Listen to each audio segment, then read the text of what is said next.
Minsan sa buhay, akala mo yung problema malaki agad. Pero pag binuksan mo pala, maliit lang.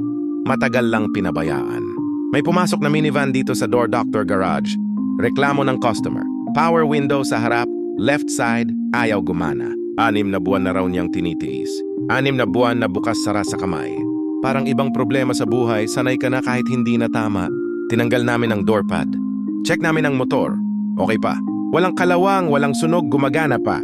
Parang tao, akala mo pagod na pero may lakas pa pala. Sinunod namin ang wiring, sinubukan ang passenger control. Ayun, gumagana. Doon namin nakita ang totoong diferensya, ang main switch pala ang sira. At dito madalas nagkakamali ang marami.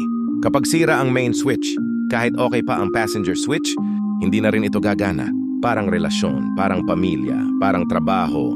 Kapag ang pinanggagalingan ng may problema, kahit anong ayos mo sa dulo, hindi talaga gagalaw. Isang maliit na pyesa lang ang pinalitan, pero 6 na buwan na problema ang natapos. Ganon din sa buhay. Minsan hindi mo kailangan ng malaking pagbabago, kailangan mo lang ayusin kung saan talaga nagsimula. Kaya kung may naririnig kang ayaw gumana sa sasakyan mo o sa sarili mo, huwag mong hintayin na masira lahat bago mo harapin. Dito sa Door Doctor Garage, hindi lang pinto at bintana ang inaayos namin, pati yung mga problemang matagal mo nang tiniis. Kung ayaw gumana, baka hindi ka sira. Baka may kailangan lang palitan. Door Doctor Garage. Power window. Central lock.